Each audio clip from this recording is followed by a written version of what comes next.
ابو داؤد شریف کے اندر حدیث مبارک ہے، نبی پاک علیہ السلام نے فرمایا، اللہ رب العالمین نے مینوں فرمایا، اللہ رب العالمین نے فرمایا، اے میرے پیارے حبیب میں تیری امت تے 5 نمازاں فرض کیتیاں نے۔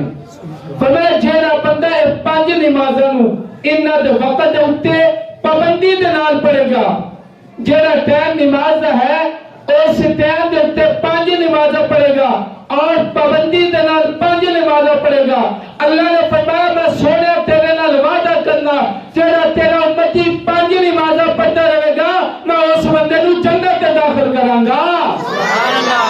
میں جیڑا 5 نمازاں پڑھے گا میں کتے داخل کراں گا؟ جنت۔ رب فرمایا میں وعدہ کرنا، اور رب دا وعدہ توڑ سکتا نہیں ہے، رب دا وعدہ ہے۔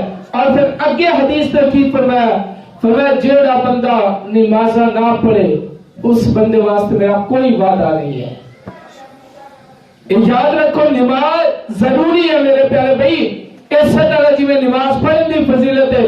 نبی پاک علیہ السلام نے فرمایا جیڑا بندہ جان بوجھ کے ایک نماز چھڈے، جان بوجھ کے ایک نماز چھڈے گا، ان دا نام رب جہنم دے اس دروازے تے لکھے گا جتھوں بندہ جہنم میں داخل ہوے گا۔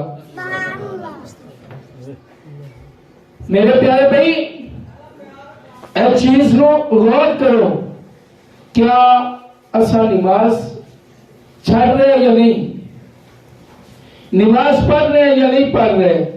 یاد رکھو قرآن مجید فرقان حمید کے اندر آتا ہے، اللہ رب العالمین نے فرمایا کچھ لوگوں نے جہنم کے اندر ڈالیا جائے گا، انہاں کو جنتی سوال کریں گے کہ تسی جہنم وچ کیوں آئے جے؟